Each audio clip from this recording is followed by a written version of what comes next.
multifamily networking event in New York City that probably happens once a month at a minimum. So you may want to get connected with, and that guy's super active. His name is Vlad, and his last name begins with an A. I couldn't pronounce it probably if I tried, even if I knew how to spell it. So real quick, in the chat, put where you're from. yeah, definitely do that. Put in the chat where you're from so we can start to make those connections. It's funny. We're just talking about how you got connected to the group. I haven't met Vic in person yet. You're going to say something, Ron?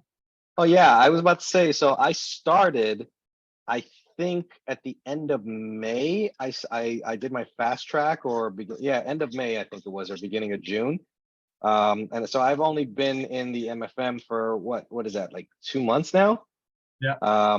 And I'm still, I got a little caught up with personal stuff and starting a new job. So I fell behind, but I'm still doing my 4-week foundational training and I'm going through everything. I haven't started connecting with brokers yet in my market area, which is Atlanta, Georgia, and Knoxville, Tennessee. Okay. I managed to pick those markets off of, I don't know if you recall, in the 4-week foundational training, week 1, there's an assignment that you have to do where you have to do a 7 market comparison analysis homework assignment. Okay. So my coach, Ashton Shumway, he's amazing, by the way. He helped me go through that, and that's how I was able to identify my markets, but I haven't gotten on the phone with brokers from my market yet.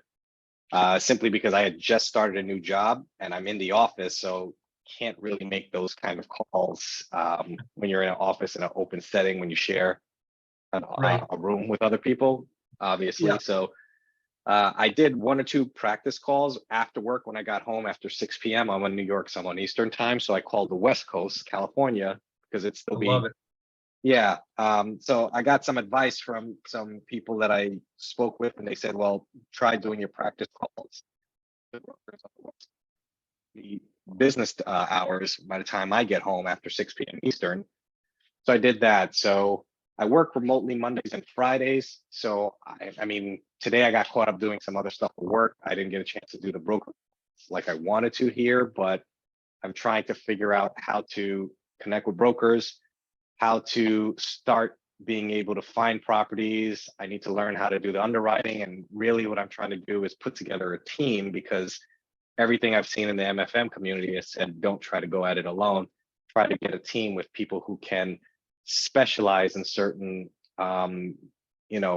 swim lanes. So if you're doing broker relations and deal sourcing, then have someone on your team who can do underwriting, and someone on your team who can do research and asset management. Then you have your sponsor and broker relations and capital raising, all of those things. So I'm trying to figure all this out as an extreme neophyte with no background in any of this. So it's a bit overwhelming, but I'm trying to really make those connections. And one of the big things is A, I need to find a team. B, I need to find a sponsor. And C, I also need to be able to figure out how to do capital raising. So all of that are the challenges that I'm currently trying to overcome.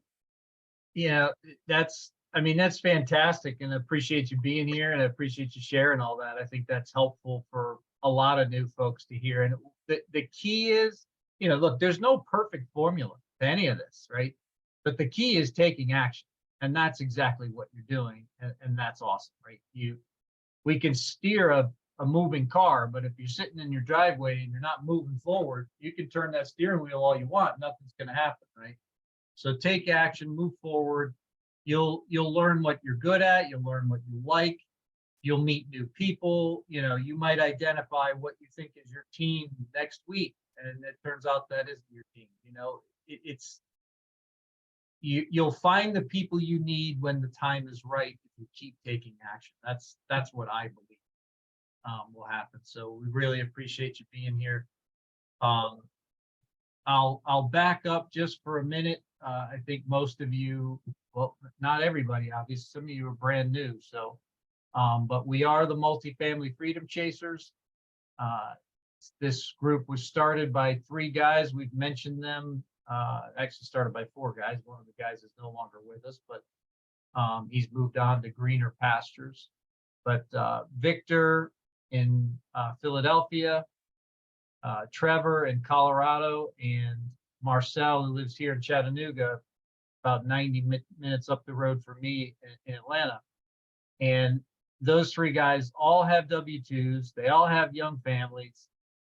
So they've got a lot of other responsibilities, but they were looking for a way to grow their wealth. And I think they've all done some single family stuff. I know Marcel has, and they just fell in love with multifamily, jumped in, paid for some pretty expensive mentoring, and they're on here every week sharing what they know and sharing the connections that they have, that they've made through that process. So, and that's what this is all about. And it's free. I think as a group, we've committed to keeping it free. We do have a preferred partners program, and we'd love for you guys to take advantage of those things if any of those things make sense for you. And in full transparency, that does bring money. If you buy from these partners, it brings money into the community, but that money is used to sustain the community, to pay for all these text blasts that go out, and to continue to grow this community and hopefully bring as many business partners along with us as we all grow our multifamily portfolio. So Sunday night, we start out with the activation Zoom. We do that every other week. We're on this coming Sunday. So if you haven't been to an activation Zoom, come join us there. Then on Mondays, we do the broker calls. We used to do it at 2 o'clock in the afternoon. We'd actually try to dial live. And it was just, I couldn't really, it was either I made phone calls or I engaged with you guys. And I hate not being able to engage with you guys. So we have recorded calls that we can get to if we use them. And so anyway, that's the call today. The broker call, we do it every Monday night. I think we're going to go to every other week coming up. But then on Tuesday nights, we do the napkin underwriting with none other than Ed Shamirian up there waving in the corner. He's in the corner for me. I don't know where he is for you. And on Wednesdays, we have a new group. Ed, do you have that slide by chance for the new slide for the ecosystem? I should have been prepared to show that. I don't have that.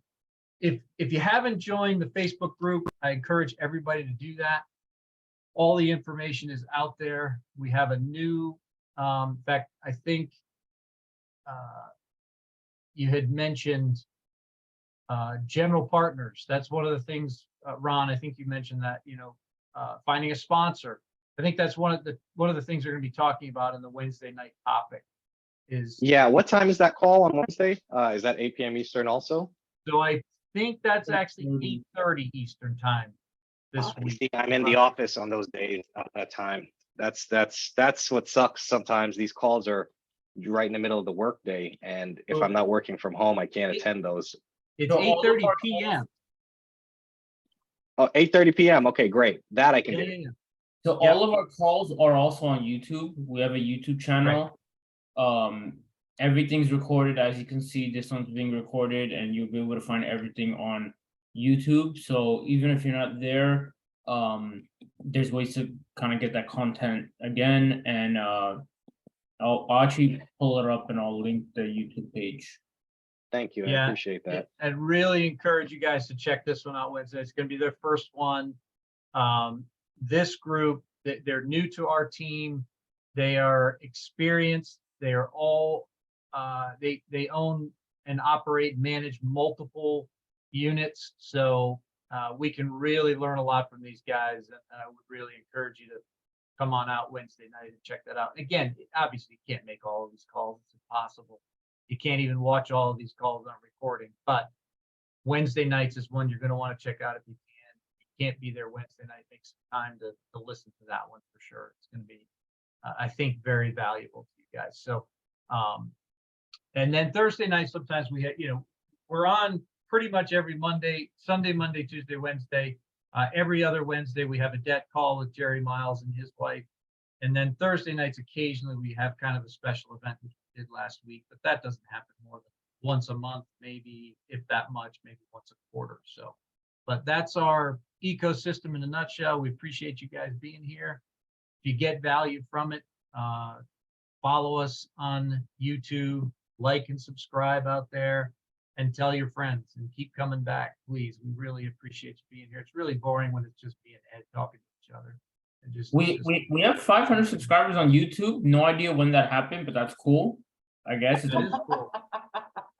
I didn't know that. That's awesome. I didn't either. I just found out. I just talk, dude. I don't know what's going on half the We time. need to make it 5,000. Come on, let's go. So Yeah, we're gonna have to start marketing and like doing Google ads for this stuff. So I'm going to check in with a couple of folks that have been on here before to see what's going on. Jody, I see you don't have you're not muted. So tell us about, I know you're pretty new to the group. Tell us what you've been up to. Tell us what's going on in your world. So I wanted to tell Ronald, I am also multifamily mindset. I started in April. I'm in the Seattle area. So it's only been, what, 3.5 months? And I don't want you to feel like you have to eat the whole elephant in one night.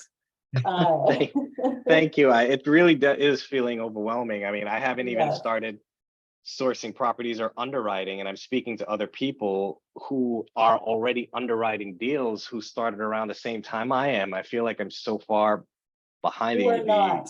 I promise you, you are not behind. It's awesome that other people are doing that, but you're going to set your own pace at your comfort level. You still have a W-2, and you said it was new, so I want you to make sure that you're setting your priorities and your balance, because this is a long game. This is not a short game. So you need to set yourself up for this long-term success. You know, I myself, I would have loved to have already been on a deal, but I'm doing the steps that it's going to take for me to have that longevity. And I also don't want you to worry about hurrying to find your team. Your team will evolve. Allow it to, because the one thing you don't want to do is get on a partnership with people and be, quote, married to them for 5 years and regret 4.5 of it. Because it's a lot of work, and it's very stressful when you're going through all the different things it takes to you know, take down one of these big deals. And I haven't done it myself, but I'm regurgitating from the smartest people that I've been putting in the room with me and learning from them. So just keep moving forward. Like Peter was saying, you got to just keep moving forward. I was listening to one podcast from Mel Robbins, just love her. And she said that actions, even small actions, are going to help you move forward. And she related that to just lifting your foot off of the gas pedal or off of the brake, your car will start moving forward. So even the small things, just keep doing it. So what am I doing? How do you know? Sorry. Go ahead. Sorry, I didn't mean to interrupt. No, you're fine. So what I'm doing right now is I'm meeting with other people that were in my group. We are looking for properties. I am trying to get myself out there. I want people to know who I am and what I'm calling my superpowers, which I'll tell you in a second.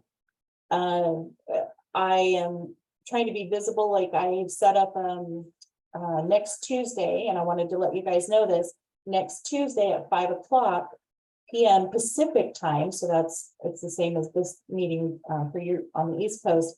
We're going to do a demo of Bright Investors. And it's a wonderful platform to do market research, and it will save you so much time. I immediately signed up for this, and I use it all the time. And the owners, the creators are fantastic. So I'm going to put the link to the meeting in here, but that's one of the things I'm doing to get myself out there. My superpower, I really want to be eventually in as an asset manager. Where I was before, I was the director of surgical services. I had 7 surgical clinics, 39 surgeons, more than 150 staff, and over 40 million in revenue. And I think it was on this call 2 weeks ago, I think, I said what that experience gave me. And I also have a master's in operations and project management. That experience has given me good bones, like strong bones to build on for asset management in multifamily. I don't expect to walk in and know it all. That's the wrong thing to do. I expect to be learning every step of the way for many years to come. It took me 20 years to get where I was in healthcare. It's going to take me 20 years to get, really, really good at it. And you never really stop learning. Until I can be an asset manager, truly, instead of just in those learning phases, I want to be raising capital. That's how you get on the deals. You got to be able to raise capital. So I'm practicing. I am reaching out to people. I am talking. The more I talk, the better I get at explaining things and answering questions. So really, it's just about, if you want to do really great things and have that ease, you have to take the first step. And sometimes that's scary. I actually practiced on my brother. I asked him to come over, and I was going to talk to him as if he was just somebody I was going to talk to be an investor. Secretly, I was hoping he might want to join, but he's so conservative. He's just like my dad. Anyways, he came over with pizza and wine, and he was my guinea pig. So find somebody that you feel is safe that you can practice on. I want to add something real quick. Thank you, Jody. I'm happy you are on these calls, because when I shut up, which doesn't happen until someone shuts me up. So thank you. And I love hearing you talk. So I want to add to something. We overestimate what we can do in a year, and we underestimate what we can do in 5. Yep. I don't want to say I wasted. I spent the first year I got into this doing a lot of underwriting to the point where I got tired of it. But I learned a lot. I was in mentorships. I was on these different calls. I worked with the different people, and you essentially go through the process. And now a year later, I have more deals than I think I even know about sometimes. And we're busy. Like, we're working on one, we're in contract, we're working on 3 more off-market ones. I have another one in Ohio, if anyone's interested, that I'm personally not going to tackle. So if you guys are interested in Toledo, let me know. We'll talk. Absolutely. But like, I have 3 in Florida, 1 in Atlanta I'm working on. Like, we're just busy. Right? It doesn't happen overnight. I've spent a lot of time. I've met a lot of people. And to your point, like, these platforms help you put your face out there. People need, it's not who you know, it's who knows you. And it's the bottom line. Everyone I work with now is because I met them through some community. Actually, a lot of them from this one. And I'm gonna be honest, with where Peter and I sit at the table on these calls, like hosting these calls, a lot of people are getting to know us. That's the point. I've brought people on from this community into my deals as a GP, not just because I think it's fun. Like, hey, you bring value, let's knock this out. Yep. So I'm hoping to do more of that with everyone here. Shoot, there's 18 people here, minus me, 17. Let's rock and roll. Let's put our minds together. Let's work together. Let me know where you guys are looking, what you guys are looking for, how I can help you guys. I love getting on calls. I've been on calls, like one-on-one calls with a few people. Just hit me up. Like, I've done half hour, I've done hour, I've done hour and a half, and multiple times. Like, it's not, don't feel shy. So please let us know how we can help. Let us know if there's anything we can do for you. Like Peter said, I host the underwriting calls. That's gonna be tomorrow. And just let me know how I can help you guys with that, because that's a different monster in itself. I said this last week, I said on both calls, and I'll say it again. Make sure whatever you're working on is going to get you a seat at the table. Like, what do you mean when you say that? Sorry? What do you mean when you say that? When you say make sure it's going to get you a seat at the table, what does that mean exactly? So I was always the guy who, I was really heavy on the underwriting side, right? Mm-hmm. The problem with that, everyone knows how to underwrite. And if you don't, then that's the first thing I recommend learning. Because if you're an asset manager, how do you know what the numbers are supposed to get to if you don't understand the underwriting? And how do you believe in the deal if you haven't underwritten it yourself, first and foremost? You're taking on the job of, I'm going to get it from A to Z. But if you don't underwrite it and don't see that, and you don't believe in it yourself, you must really trust the person that is doing that and hope they don't make a mistake. Personally, every asset manager I've ever met in my life has knows how to underwrite and re-verifies all the numbers. They do a full underwrite from scratch, right? Capital raiser. How are you raising capital in a deal if you don't know the numbers yourself, or at least understand them? If you're raising capital, you're pitching me a deal and I ask you something, but you don't understand the underwriting behind it, I'm not giving you my money. I don't care if you have an underwriter that does it. They're not asking for my money, you are. It's a credibility point. We're going to do X, Y, Z, and we're going to take the project from A to Z over this length of time. We're going to have this many returns. These are projected numbers. We're conservative here. We're aggressive here. We think we can do this. We hope to do this. If you can't explain all that without truly understanding the numbers, you're better off not pitching it. You're just going to hurt yourself. Because an investor that's going to bring you $100,000, $200,000, $300,000 is going to ask those questions because you're not the only person they've talked to. If I'm project manager, I better understand what my numbers look like, so I know what I need to get this building up to, so I can get my rents up to where they need to be based on the underwriting. So every single person in every position, your sponsor is going to know underwriting. Your principals are going to know underwriting. Every single person is going to know underwriting. So if that's all you bring to the table, everyone's doing it anyway.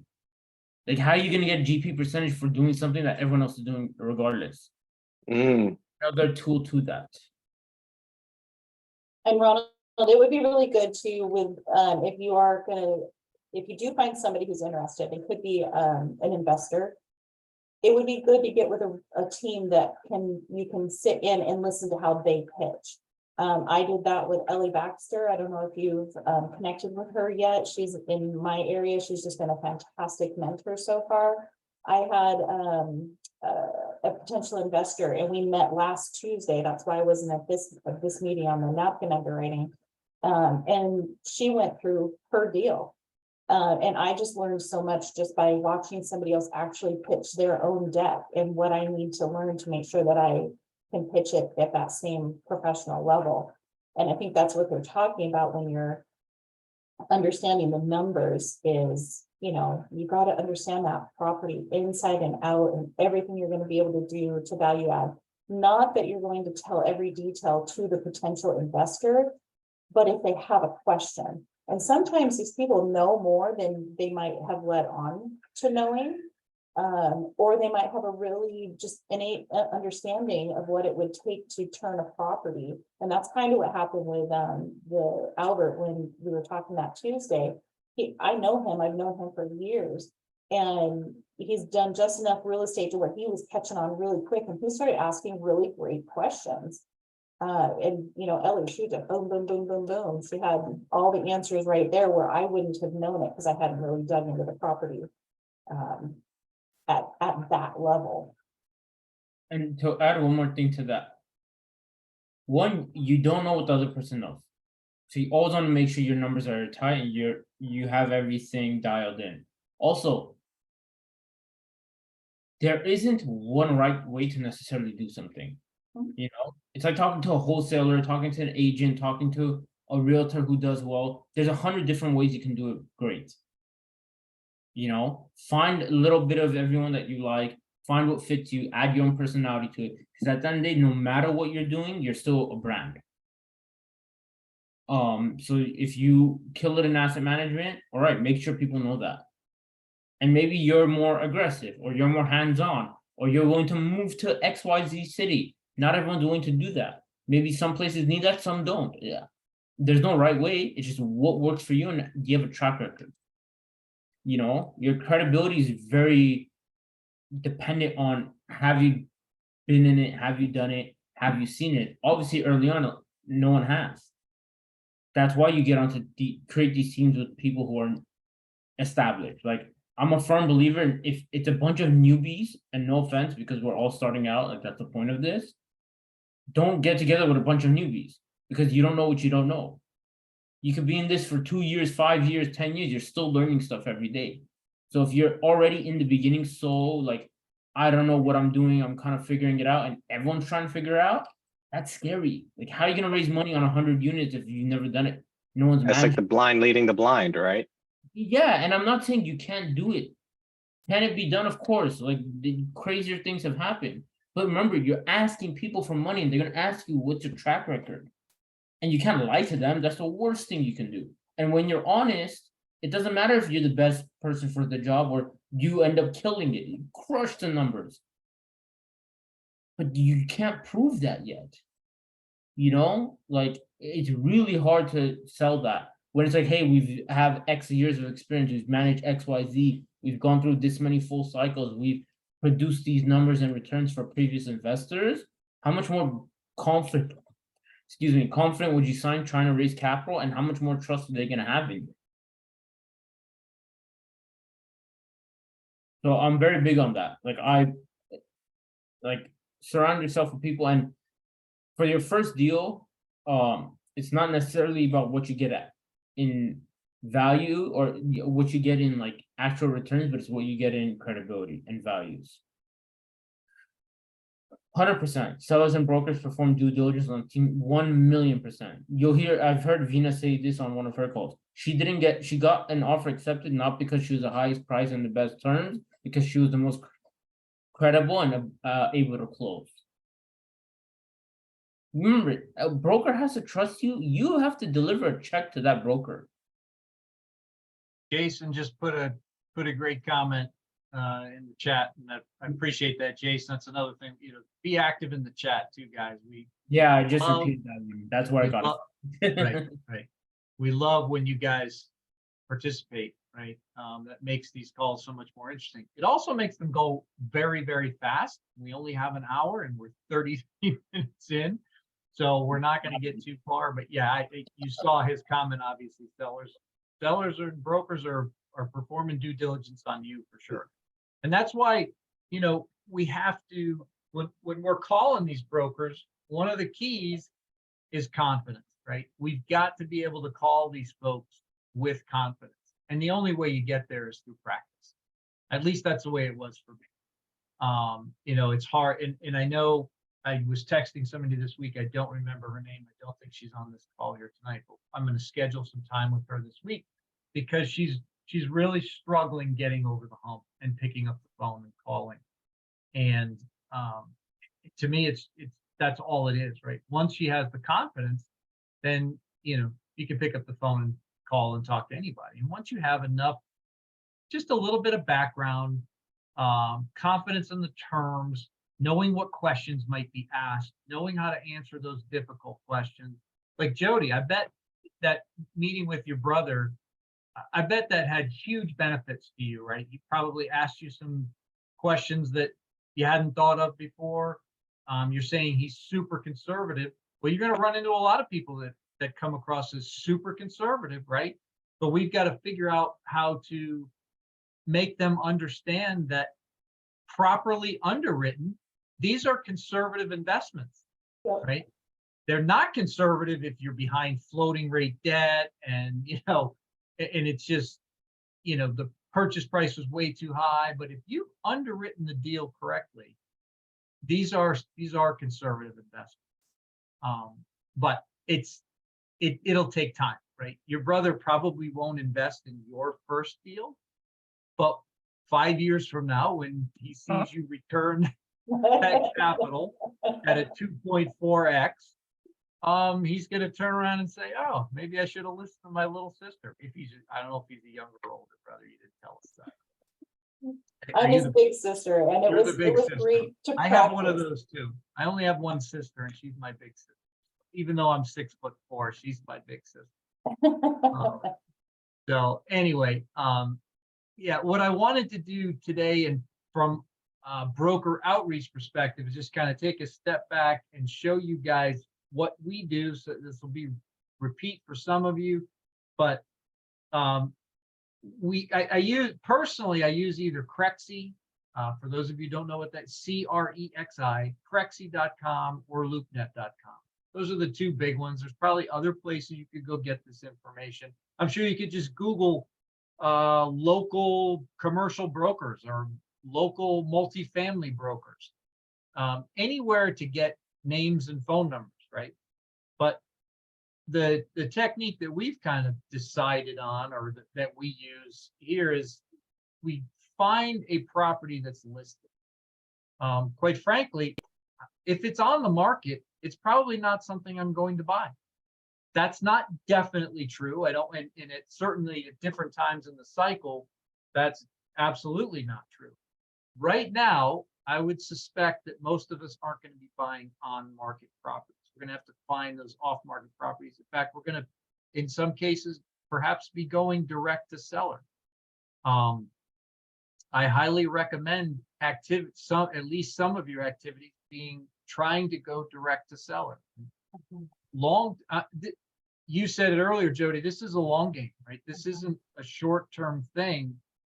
Long-term, I'm going to want a number of brokers that I know and I know well. So these calls are all about establishing that relationship here and now for the long term. If they lead to a deal, awesome. And that's the goal, right? We want to put a deal together. But every time I pick up the phone and call a broker, I'm not expecting to buy that property. I'm just using that property that I found probably on CREXi as a conversation starter and really nothing, right? And it's good practice to have those conversations about a potential deal. Find out what questions are the brokers going to ask you. What questions should you be asking them to have a valuable dialogue? And make sure I'm going to put my email in the chat right now. If you don't have our script and you would like it, just send me an email. Put broker script in the subject. Make sure I spelled that correctly. I'll just put broker script in the subject and I will send you a copy of what we use. I don't really use it very much. I usually have it sitting on my desk. I'll glance over it occasionally. I've said this many times. The first question I ask is the property at 1234 Main Street still available?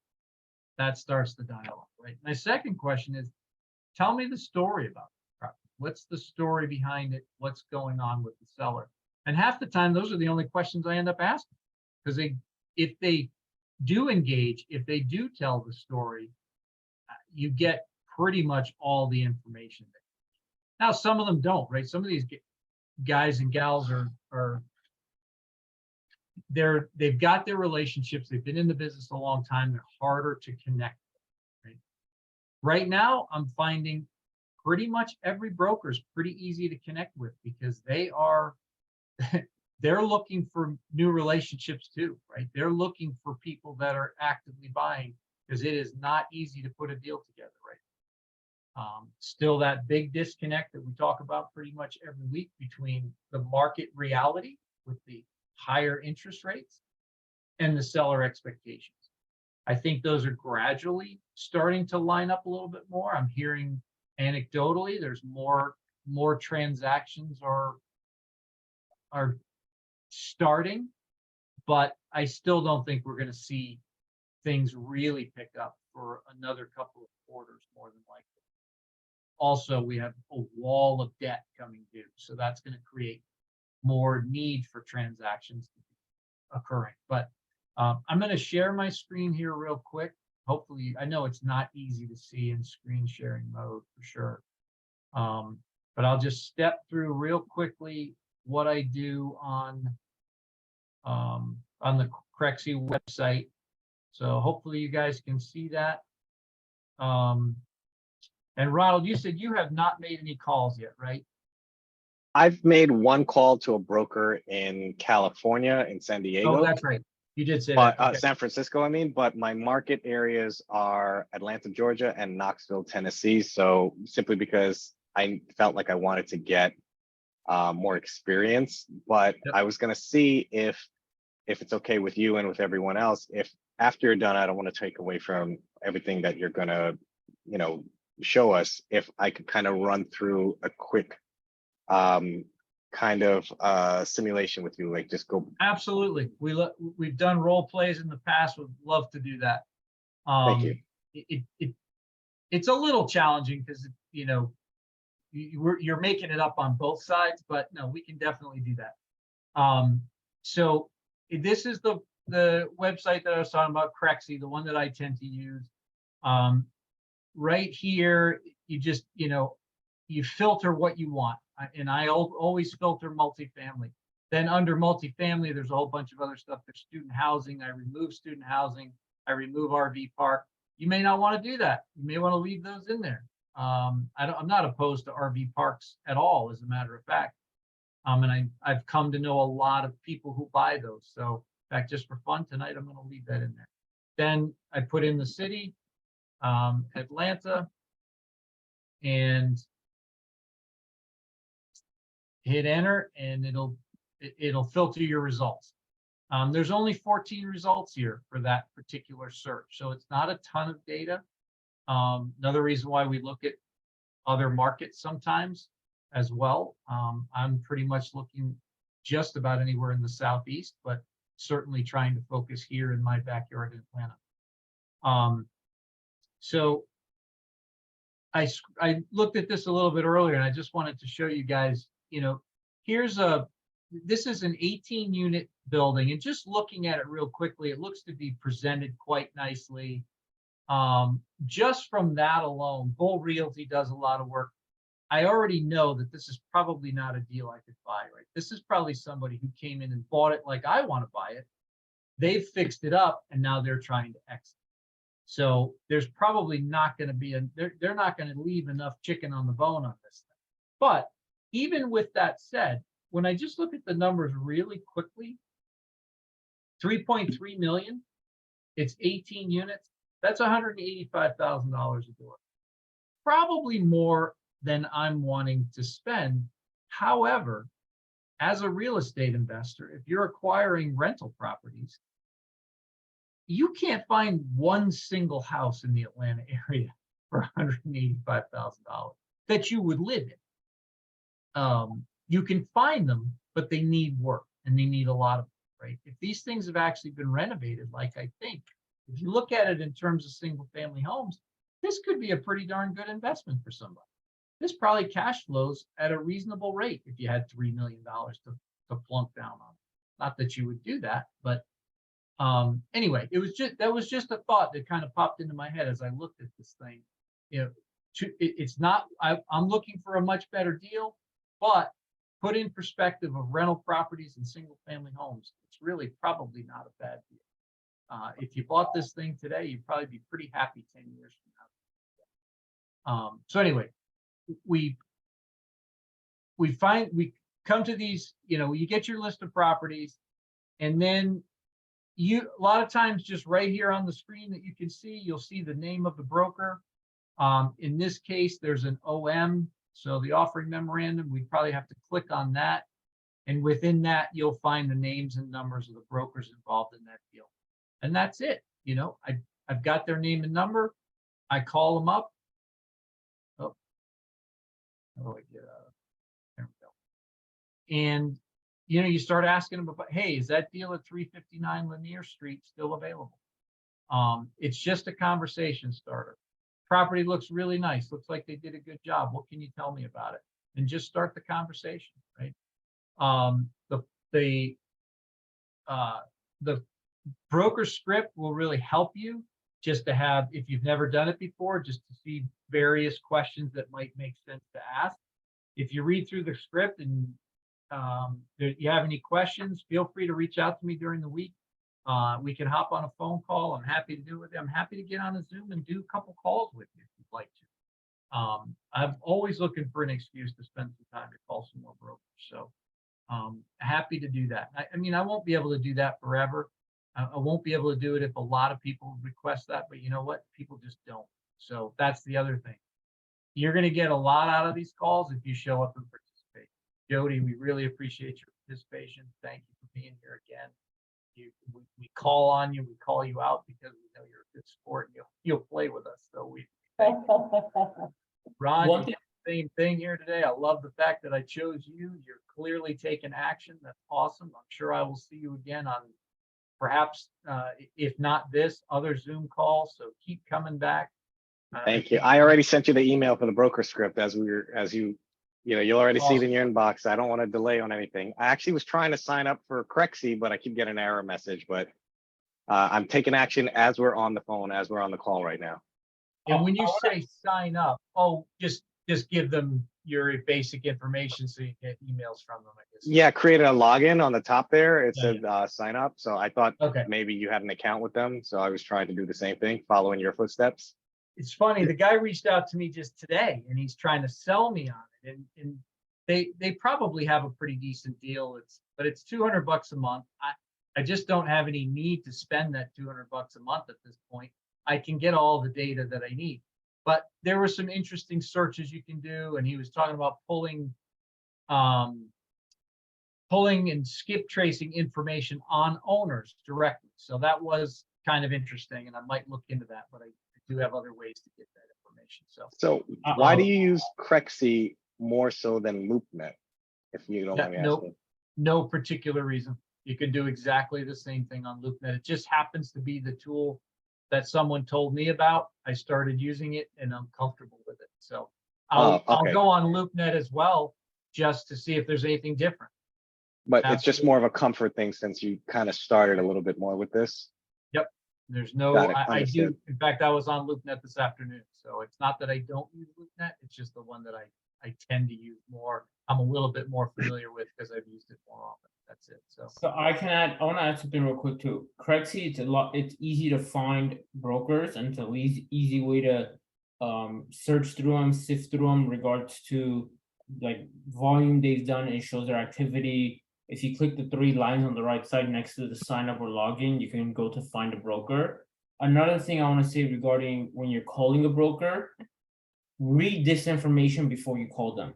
People are so worried about not knowing what to say, not knowing enough, and not feeling comfortable. If you don't read the data and information they're providing you on the website for the property, and you ask a question that they answer, you're already going downward spiral, right? Like, they're like, okay, did you even take the time to read it? Like, not go through every single line in detail. I'm not saying do a full analysis, but get a general idea of like, hey, I'm going to enter this call with a few points I want to ask about.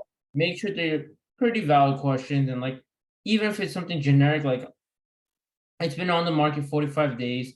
Has anything changed in the last 11 days since you've updated? What's the feedback you've gotten? What's the responses you've gotten? I'm looking for something similar to this. Do you get a lot of properties in this 10 to 20 unit range? So they know that maybe if this isn't the one you want them to hunt for new ones, or that maybe they have one coming soon that they can refer to. Peter does a great job of that on a call. Hey, this may not be the one for us. You know, usually the first one isn't. But if you have anything else coming up, let me know. And they usually do. It's happened on calls Peter has shared with us a lot.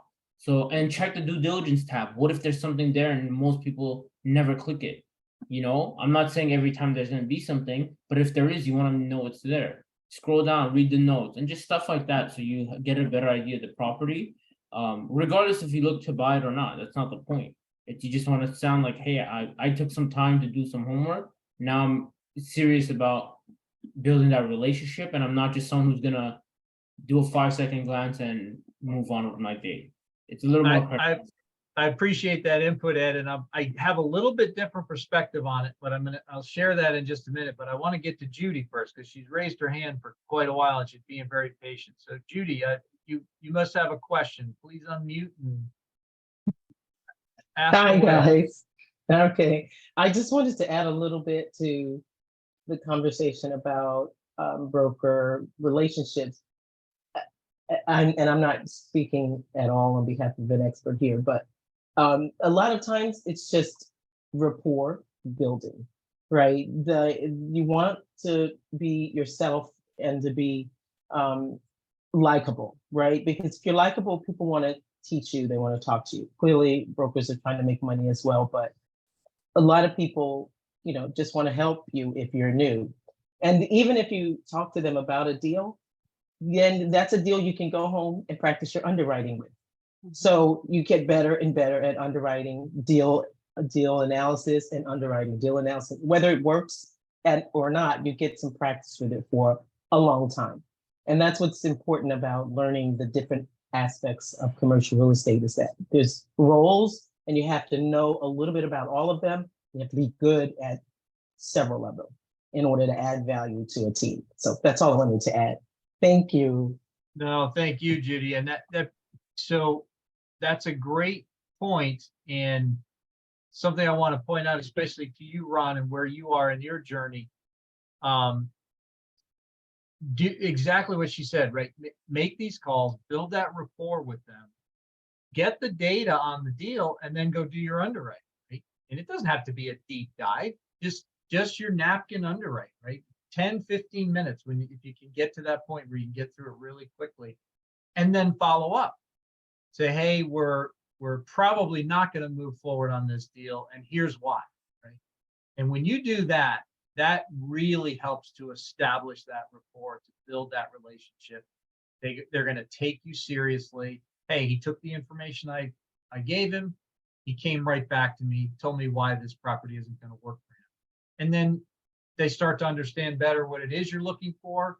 And perhaps they'll be able to bring you something that fits your buy box a little bit better. So that's an area that I need to practice what I preach, right? Because I have made a lot of these calls, and there's some that as I go back through my notes, I realize I never followed up with that guy. And that's a mistake, right? Even if you know you're not going to buy that property, you still want to follow up with them. You want to let them know why that property isn't. So back to Ed's point about, looking over the information. I agree with him 100%. You want to kind of familiarize yourself with the deal real quick if you can. But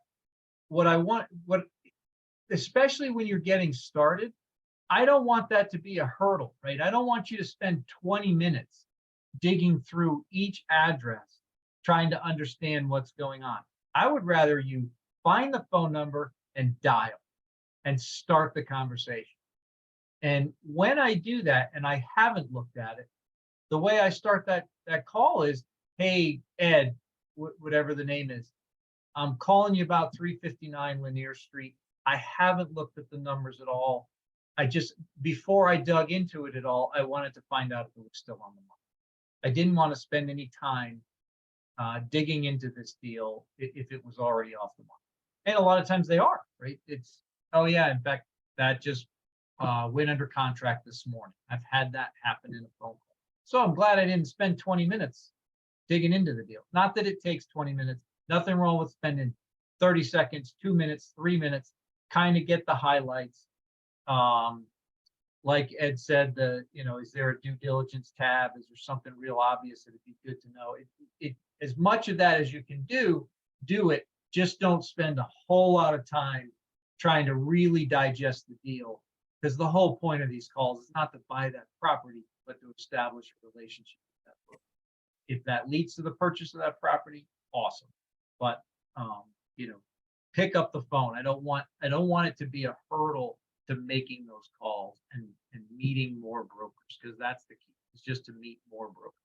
So it's already 8:55. I want to kind of open the floor up to any specific questions if there are any. Hopefully that's helpful just to see real quick what we do on CREXi. It's really easy to find brokers. If you guys want to make calls, you shouldn't have any problem finding the information you need to do that. Appreciate the activity in the chat. If there's anybody else that needs the broker script, please make sure you reach out to me. Send me an email. Anybody else have anything specific they wanted to talk about before we sign off for today? Nope, Ron, you're muted. Sorry. Ron. Nope. Sorry. I just wanted to see if I could do the role play with you. Oh, yeah, absolutely. But I don't want to take away from everyone else. So since that may take a couple extra minutes, I just want to make sure that no one else has anything first, and I can go after everyone is done. If anybody else has something that's pressing, raise your hand. We'll cut right out to you. But usually, Ron, you get radio silence when you ask. That's why I call on people, because that's where you get the engagement, right? If you don't call on them, they, like Kyle, he's over there staring at his phone. He's not even paying attention.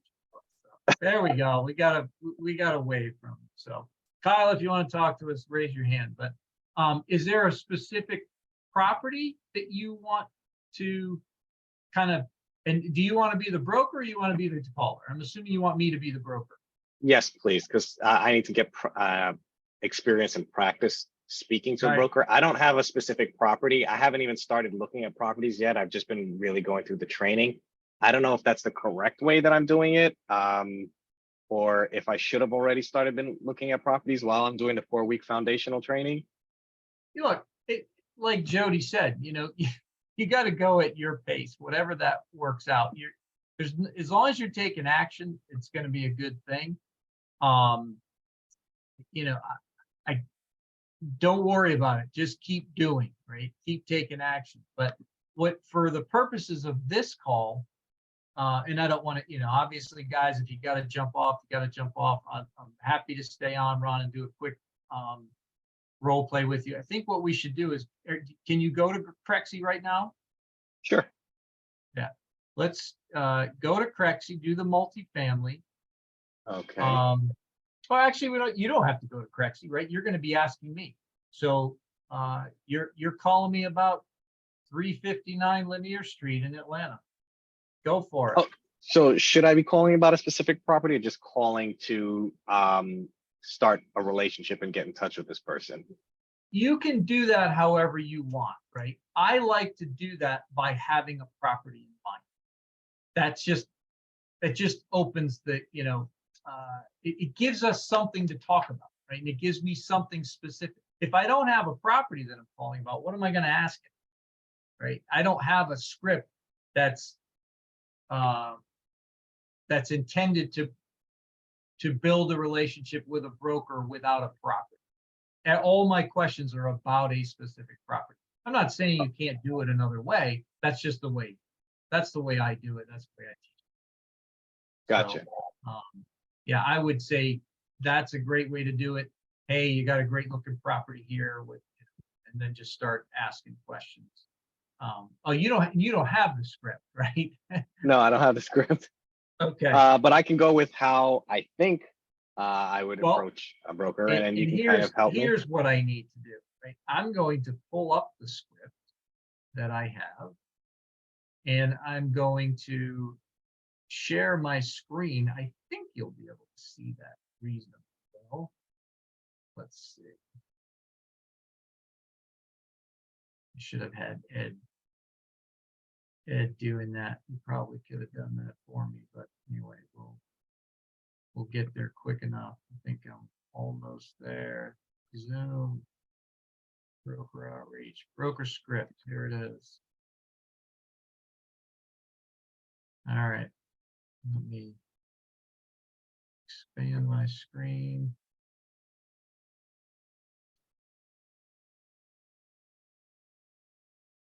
All right. It's not sized very well to be able to share it with you. I'll try to shrink it down a little bit.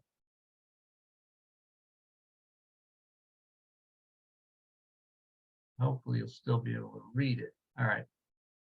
So then share my screen. Can you see that all right? Yes, I can.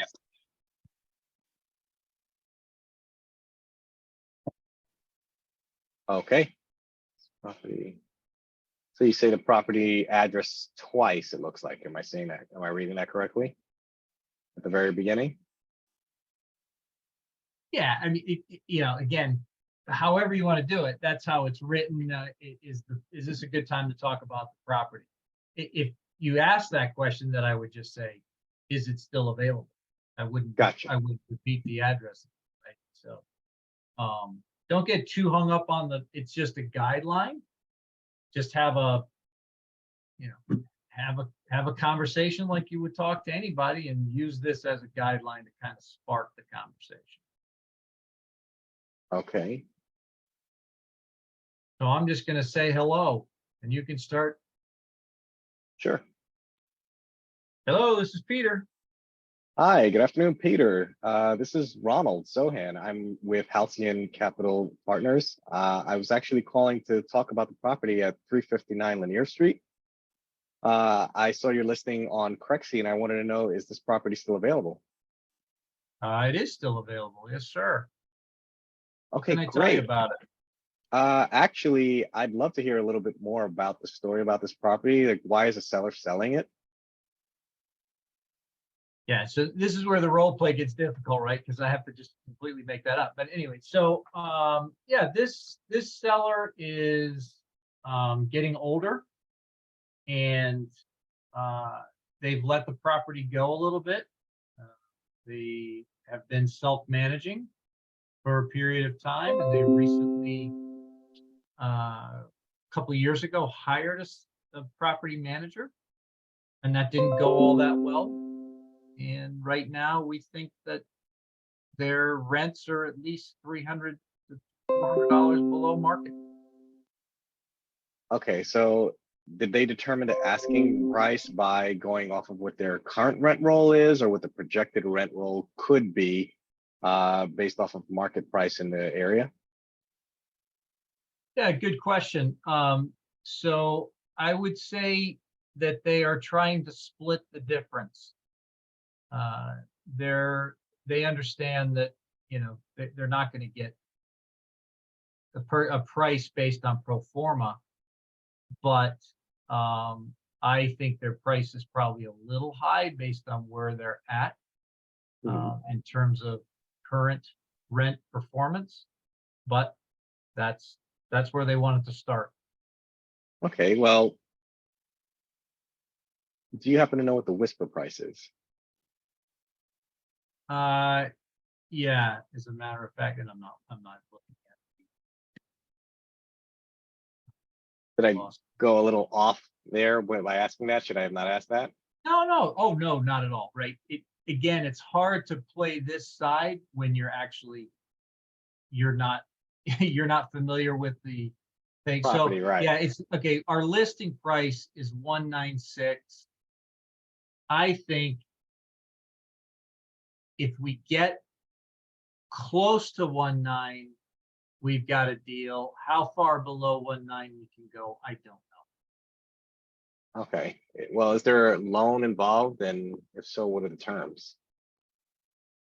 Yeah, so there's actually some assumable debt on this property.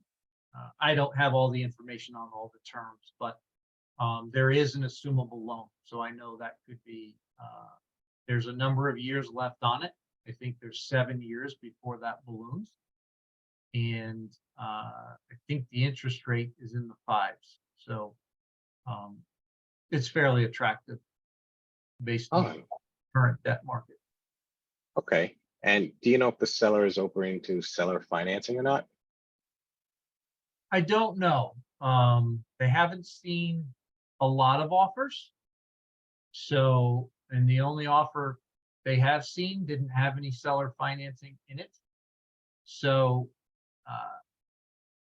you know, they haven't told me that they wouldn't, but I don't know how interested they're going to be in that. But I wouldn't discourage you from starting a conversation about owner financing. All right, that's great information. Thank you. I appreciate that. By any chance, do you happen to know if there's a call for offers date? Right now, there isn't. They're just taking the offers as they come in. Okay. Well, I would actually love to see if you can send me an offering memorandum. I'd love to be able to take a look a little bit further in detail at this property. Do you have a marketing package or setup package or anything like that, which might include the rent roll or the T12s? Yeah, so now this is one area where you want to be a little bit prepared when you're on CREXi, right? Just a lot of these things, you can download the OM right from the website. So Oh, you can? Okay. you add, and I think, I'm not saying that that's the case with this one. I think it is actually. I think I saw that there was an OM right there. But to Ed's point, you don't want to ask a whole bunch of questions that are easily answerable right there on the website. But yeah, I think you can view the OM, and obviously the broker just going to say, yeah, you can view the OM right from the website, right from CREXi. Okay, I'm looking at a different property because I couldn't remember this date, but Yeah. would that generally be in the due diligence tab on CREXi? So just right below the picture, it says view OM. View OM, acquire, submit LOI. Yes, I see view OM.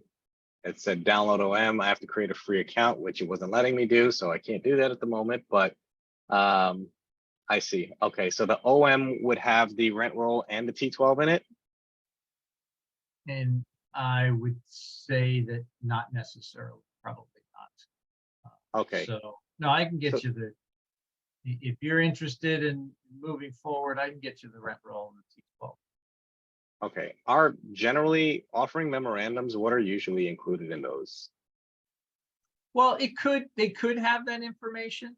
But it's gonna have a map, it's gonna show, a picture of the property from overhead, it's gonna show what neighborhood is it in, what are the things around it, and in a lot of the information about the market, employment, all kinds, it depends, right, if they've done it well. And Peter, they can I will jump in real include quick? summary of financial information. I don't know that they'll usually post the OM T12. So, Yeah. so here's Ronald, here's the biggest thing you wanna regarding the OM, even if it's available, this is why it's important to do. Again, I agree with Peter. You don't have to go crazy about it.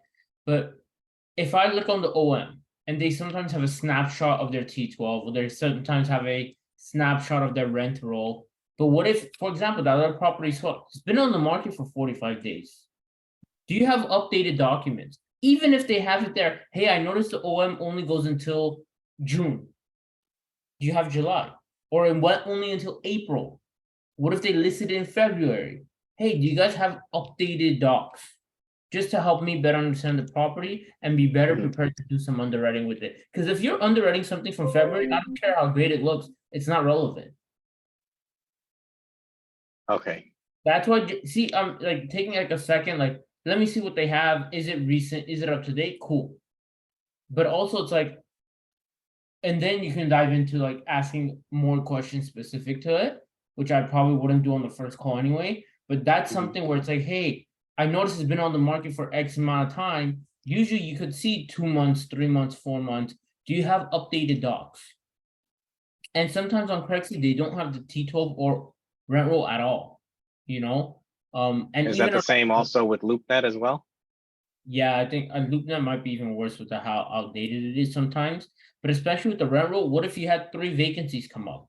What if you fill 3 units? That can change month to month. T12 you hope doesn't, but rent roll can show you really quickly how like just those couple units change.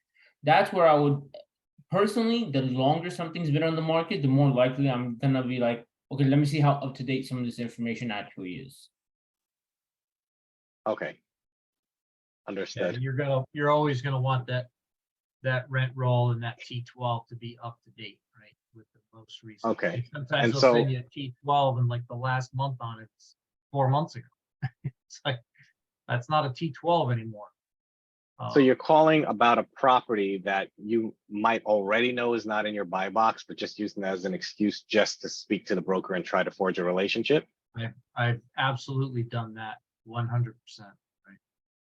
Because the Okay, other 'cause that- thing is, one of the biggest questions I want to ask, besides getting the story about the property, is, do you have any off-market deals? Right? That's really where I'm trying to get. But I don't want to call them and say, hey, you got any off-market deals? I want to, try to make a connection first before I ask them that. So you don't do that after near the end of the first call, you do Right. that a couple of calls later? I almost always ask about off-market deals in that first call. But after we had a conversation about a property. Hey, by the way, you guys deal, because some people will tell you, we never have off-market deals. All of our properties are listed. That's just how they operate. They put everything on the market, right? What I'm finding is most people are pretty receptive to that. I say, yeah, we've got off. In fact, I'm working on 2 off-market deals right now. So it just depends on who you're talking to. But I will usually address that in the first call, just not right away. So at what point do you tell them that you don't think this property, after going through all of this and asking these questions, what point do you tell them that you don't think that this property meets your buy box? But I would appreciate if you keep me in mind for some other properties. I'd be very interested in looking at them. Yeah, I mean, if you learn something on the call that you know 100% it says this property is no good for it, tell them right there on the call. Hey, you know what? This one isn't going to work, and here's why. But you may even want to just take the information and plan to call them back the next day, just to have a reason to call them back the next day. Okay, gotcha. Or 2 days later, right? I Whatever. agree. Be like, I Because- spoke with my partners and, we ran the numbers and it doesn't look like this meets our buy box, our buy criteria. Even more reason to delay and to call them back if not the next day or 2 days later, that afternoon, whatever. Hey, I spoke to my partners. Gives you more credibility, gives you, the feeling that you're on a team. It's another thing we talk about a lot on this call is a lot of people are very afraid of being asked, do you have proof of funds? What I'm going to tell you is, if you approach these people with confidence and you talk like you know what you're talking about, they will never ask you for it. Because Well, worst case scenario, if they do ask, how do you handle that? Yeah, great question. So how I handle it is, well, I haven't handled it because no one's ever asked me. They're not going to ask you if you talk to them like you know what you're talking about and you're confident. But if they do ask you, it's like, well, we have a whole team.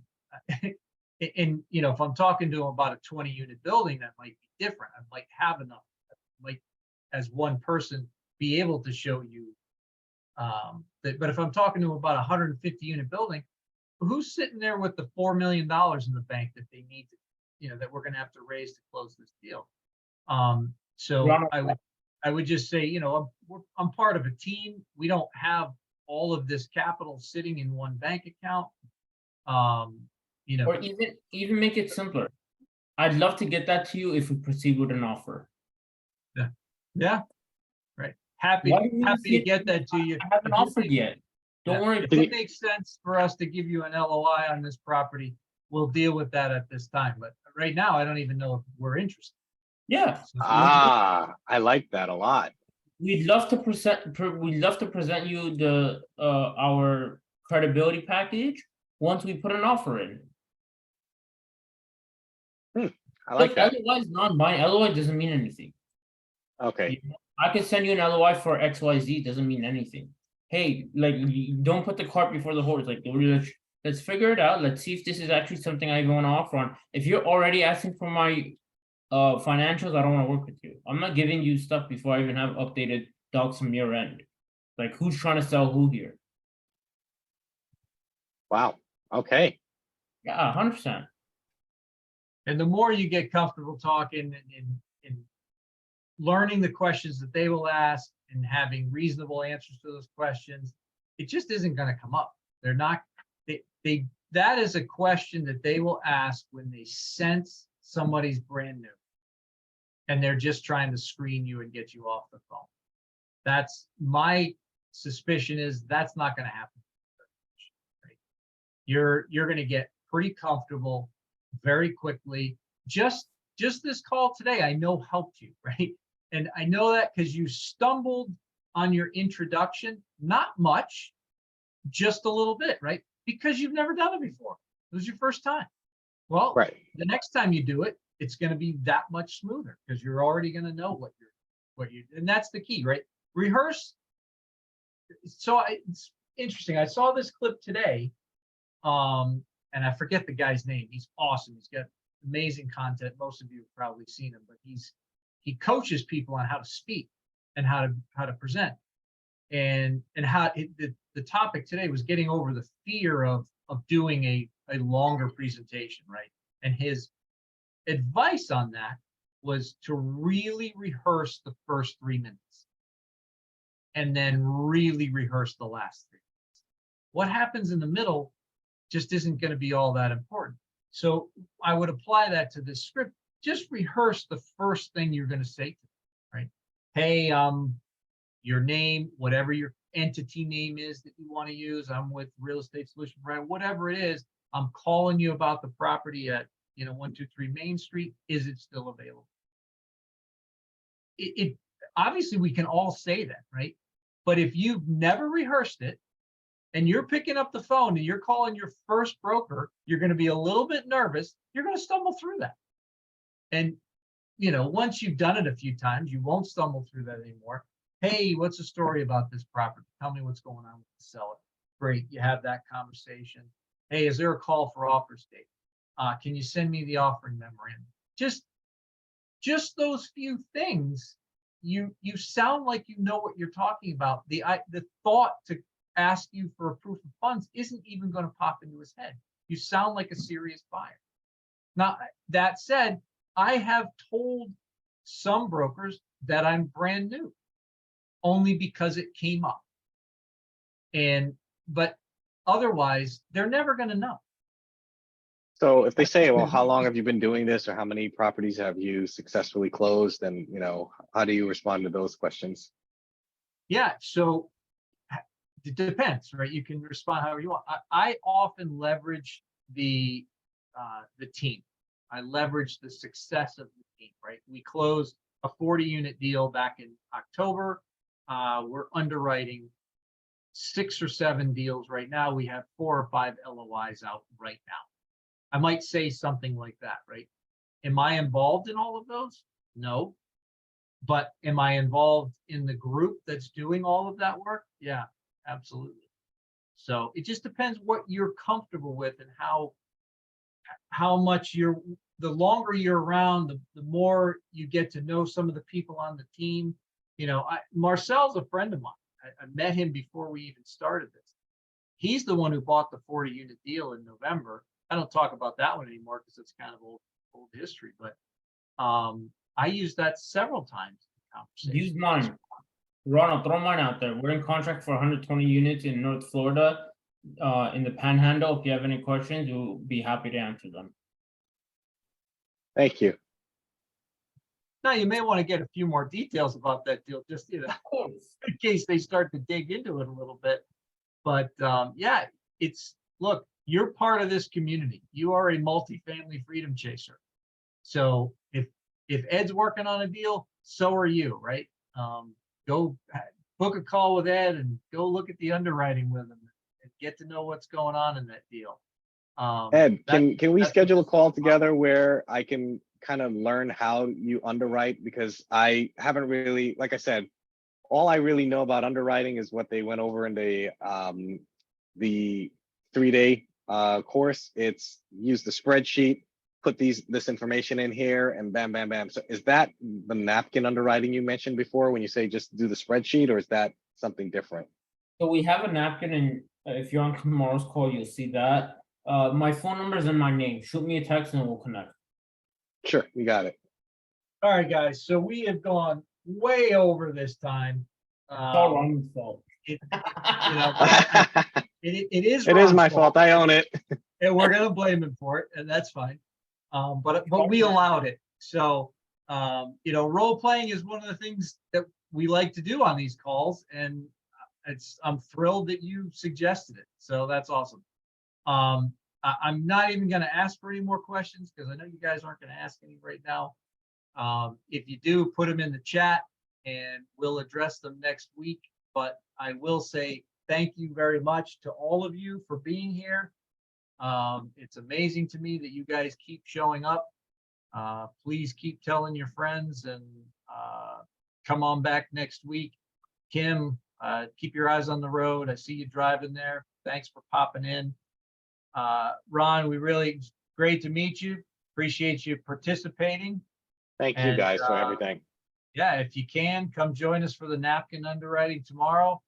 Kyle, come back so we can interact a little bit more next week, but we do appreciate you being here. We appreciate you turning your camera on. We like to see your faces rather than just a black screen and your name. I actually don't think I have the information for the napkin underwriting. You guys get emails for it. The same way you got an email for this one, we send out an email for that one.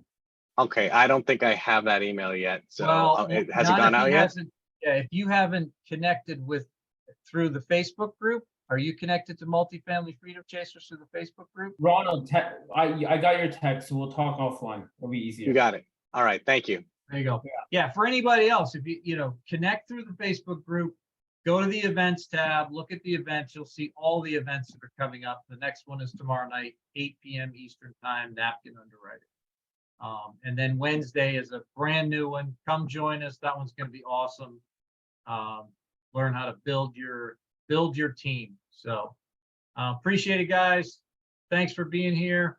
We'll see you back here next week, same time, same channel. And before that, we'll see you tomorrow night. Take it easy. Appreciate it. Thank you. Thank you, Ron. Thank you. Thank you. Take care.